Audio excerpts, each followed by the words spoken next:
you're ready to see some hot glass blown. This is the amphitheater hot shot. We're using glass, and we've got I want that big great marble. artist here to show you a really this is Claire, and Claire is going to be our gaffer today. She's the person in charge of blowing the glass. So why don't we start by giving Claire a nice big round of applause. Now Claire's going to be assisted by Chris. And my name is Sam, and I'm going to be narrating this process for you. So if anybody has any questions along the way, feel free to raise your hand up, and I'll do my best to answer those. But I'll also be sort of explaining what's going on stage. So let's go ahead and start out by saying that Claire has just gathered a fresh, hot block of glass on the end of one of these stainless steel blowpipes. She got that hot blob out of this melting furnace right here in the middle of the stage. And inside that melting furnace, there sits about 1,000 pounds of clear molten glass. Now, she can take that molten glass and blow a little air into it. And that's because it's at a nice molten temperature. It's almost like honey in its consistency. And that's because it's sitting at around 2,000 degrees. Inside that melting furnace, it's 2,100 degrees. And as it cools down, it gradually gets stiffer and stiffer. And when it hits about 1,000 degrees, it turns rock hard. So that's sort of our working temperature range for glass, for us glass artists, between about 1,000 degrees and 2,000 degrees Fahrenheit. Now what Claire's doing is she's letting this cool down. She wants this to turn nice and stiff because she's actually going to use it as a foundation to go back in and collect a little bit more glass. This is called gathering. And every time you gather, you just about double the amount of glass that you have on the end of that pipe. So if you take a look at the screen here, we'll show you a little animation on how that gathering process works. You take that pipe, you dip it below the surface of the glass. It's sitting inside a big ceramic bowl called a crucible. You rotate that pipe and that glass will collect up on the end of the pipe. And that's gathering. Now you have to do it in stages because of that honey-like consistency. You try to get everything all at once. What would happen is it would just fall back off into the melting furnace. So you get a little bit at a time, you let it cool down, you get a little bit more. And that's how you build the size of your piece. Now this is a tube gathered piece. This is enough glass to make most of the things that you see here today.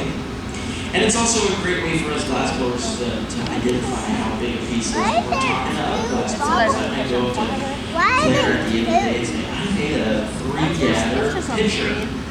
And she'd say, what? That's a big pitcher. And she'd know that because it would mean that I gathered 3 times, essentially doubling the amount of glass each time.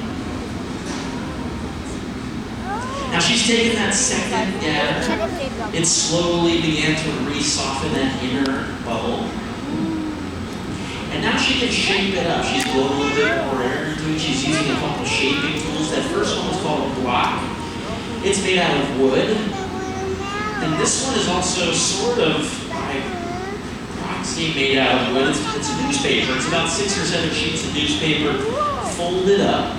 And the case is the same with both of these tools that we use. And that's that they're soaked in water. So so the block tool, you can kind of see it sitting in a bucket of water, but this newspaper pad is constantly sprinkled with a little bit of water. What happens is when that water touches that molten hot glass, it creates an immediate steam barrier. If anybody's ever done any cooking at home, you might know if you have a really hot pan, drop some little droplets of water in there. It might look like those water droplets are just gliding along the surface. That's called the Leidenfrost effect. That's the same thing that's going on here with our newspaper, with our blocks. It just creates this little barrier. Really, that glass glides along that barrier. It doesn't really burn out. Tools. Now we do replace that newspaper every once in a while, and that's not because it burns away, but because we soak it in so much water that it ends up just sort of falling apart. So let us use those tools to get a nice cylindrical shape, and now what she's going to do is go into one of our optic molds. It looks like she's going into the pineapple mold, or balatin mold, or diamond faceted mold. She'll blow a little bit more air in there. And oh no! So the thing about these balatin molds is they actually have some undercuts in them. This is a really tough mold to use. So Chris is going to come hold the mold down while she pulls it out.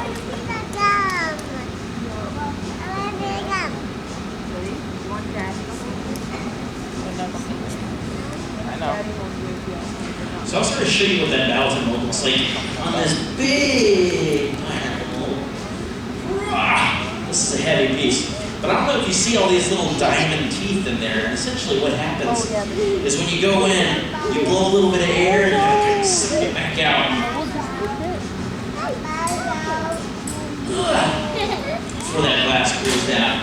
That's okay. So Claire's going to start over with a quick blow out of the glass. We'll set that aside. That glass will cool down. And as it cools, it'll end up just sort of cracking apart and breaking up. You can kind of hear Chris splashing with a little bit of water. You might hear a little sizzling happening. That's thermal shock. That'll happen with the glass just sitting out in the open air. But if you splash it with some cold water, it's sort of really, it's an extreme thermal shock. So Claire starts back up. She's got her starter gathered here. She'll pop a little bubble in there if you take a close look. It'll make its way up into that glass. You gotta try again. Now, the thing about these molds, we've got a few different kinds of molds. Here's another kind. This is a sort of a star pattern here. And the thing about these molds is that they create a surface texture on that glass. And that surface texture doesn't really define what the shape of the piece will be, but it kind of gives you a nice optical effect. That surface texture changes the way the light reflects and refracts in that piece. And that's because it creates thick and thin portions in that glass. Those thick and thin portions reflect and refract light differently. So, for example, this piece was used, this piece made use of the ballast. It's got that really nice painful looking texture. This piece here was used with the star mold. That was pretty. Hey, look up there. So glass molder is three main things. It's the glass itself, it's the shaping and changing of that glass, and it's the temperature control. So let's start off with the glass itself. Does anybody know what glass is made out of? Shout it out if you know. Sand. Sand, exactly right. Yeah, sand. So sand, or silica sand, to be a little more precise, just a little type of sand. Silica sand by itself melts at a really high temperature, about 4,000 degrees. Now, that's a tough temperature for us to maintain and get up to, so we actually add a couple other ingredients. Soda ash reduces the melting temperature, but it makes the glass degrade and moisture. So we add a stabilizer as well, that's limestone, so silica sand, soda ash, limestone, that gives us soda lime glass. It's the most common type of glass out there in the world today.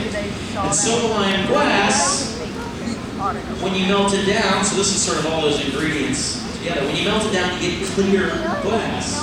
Now, if you wanted to add color to that glass mixture, what you'd also add is a couple of different metal oxides. Different metals will tint glass different colors. Cobalt will give you a nice dark blue. Copper will give you a nice light blue. Iron will give you green. Cadmium, selenium, that's that yellow, orange, red range of colors. So that's the glass itself, and then we can get to the shaping and changing. So we see clearly into one of the star molds that she came out with this nice texture. Now this is different from something like a finishing mold. The finishing mold is a type of mold where you'll blow right into it, and when you come out you have a finished product. Things like Coke bottles, light bulbs, those are made using finishing molds. Now you do have to do some final touches, like breaking off the lip or something like that, fire polishing the edge. But with these optic molds, the world's your oyster. Now, there's a few tools that Claire will use to shape this glass. One of the primary ones are called the jacks. And the jacks are these two long-bladed tools that Claire will use in just a minute. And one of their primary uses is making this constriction right here. So if you take a look, she's making a very narrow constriction right where the vessel meets the blowpipe. That constriction is what we call the jack line, and it's almost like the lines in a candy bar. It's going to serve as a really weak spot in this glass, because in a minute, what we're going to do is actually break the glass off. Here's a great glass blower. And when we break that glass off, we don't want it to shatter the whole thing. We want to really define a spot that we want that glass to break. And that's what that jackline is. What that jackline is for. Now another way to shape and change your glasses by adding on more bits of glass. yeah, When the glass is hot, hot glass will stick and fuse, creating a permanent molecular bond to hot glass. So Claire's got a really hot glass, a hot vessel. Chris is going to bring over a fresh hot gather, and they'll stick it right on the base and just pull it apart.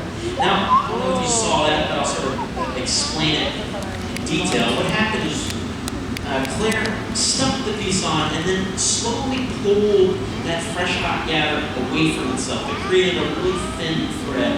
That's one of the really cool properties of glass. You can really stretch it and create a really, really thin thread. But if she takes that thread, touches it down to the hot portion of the glass, it'll just melt right apart. And that's a great way to make additions to a piece without having shear marks or cutting something.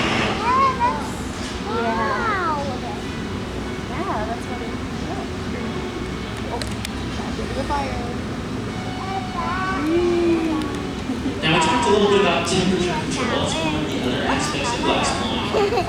And that temperature control, we've said that inside that melting furnace, our glass is sitting at 2,100 degrees. And at that temperature, inside that honey-like consistency.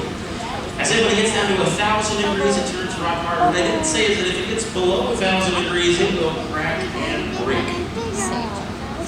And so we're gonna do that on purpose here. So there's going to sit on what we call the transfer penalty. It's just a hot little bit of glass on the end of one of these solid rods. And then she's going to cool that constriction down with a little splash of water and a tap. It'll just break right apart. And there we go.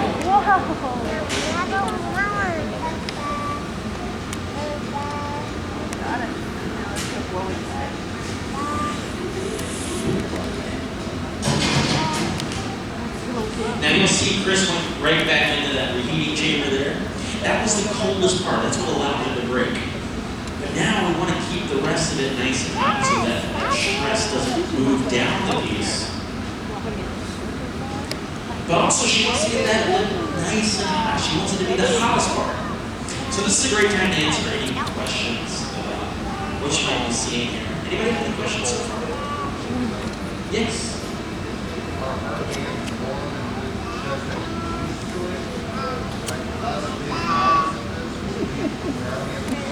Yeah, she's burned off all our nerve endings already, so she can't feel it. No, I'm just kidding. He's asking if her hands are warm. They're certainly a little warm. Being close to that reheating chamber there gets you nice and hot. But the pipe is made out of stainless steel. It's not a great conductor of heat, so that heat on the rod itself doesn't actually move too far up, about a foot or so, maybe a little more. But where she's holding it with her hand, it just feels kind of like a cold pipe. You might notice none of us are wearing gloves, and that's because gloves sort of get rid of your dexterity. And so it's incredibly hot. And it's actually more useful for us to have our hands free so that we can actually do that. On the other hand, she's pinched this. She might cut it here in just a minute. And that hand's getting pretty close. So you'll see her do this fairly quickly. Because, yeah, that is a little warm. That radiant heat can sometimes give you a little blister. But the longer you work with glass, the more likely it is that you recognize that heat and understand how hot something needs to be in order for you to perform a maneuver like that. And none of us ever really get too hot. Any other questions? So you might have noticed she has that with the high side and the low side. And that indicates to me that she is making a picture. So that high side will be a spout on this piece. That was the word I was thinking of. And what's a picture without a handle? I kept saying It's a carafe. We're not making a carafe, we're making a picture.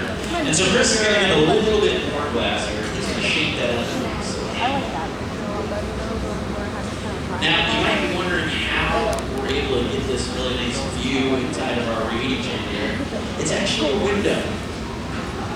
Now, you might be asking yourself, how is that window not melting if the whole purpose of that chamber, that reheating chamber, is to melt the glass. Well, that's the really thing I read that it was made out of just silica sand. I said that melts at a really high temperature. That's something that Corning developed, Corning Incorporated developed, and it's actually used in NASA's spaceships to withstand the heat of re-entry into Earth's atmosphere. And it also has a really high optical purity. So it can withstand that temperature of the reheating chamber that's only sitting at about 2,000 degrees.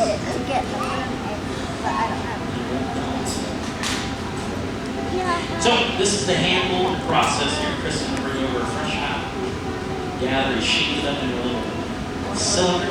She'll attach it and stretch it up. Once she gets the height that she likes, she'll spin it over, let gravity sort of elongate it a little more. And then she'll touch it right back on the piece. Create Why are we taking a cup? That's a What do picture. you think about that? Pour drinks. Beautiful.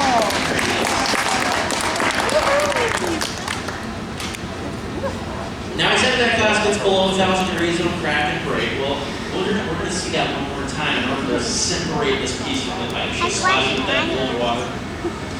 It will break off the pipe. But in order to keep the rest of the piece from breaking, but to get it down to room temperature, we're gonna put it in this oven over here. It's called the annealing oven. And the annealing oven will cool that glass very, very slowly. And that's so that as that glass cools, it's contracting and hardening. It happens at a really even rate. And that even rate will allow that glass to stay nice and sturdy. So, a little splash of water and a tap. Comes right off. We've got ourselves a lovely picture. We got it. And away. Actually, they broke up.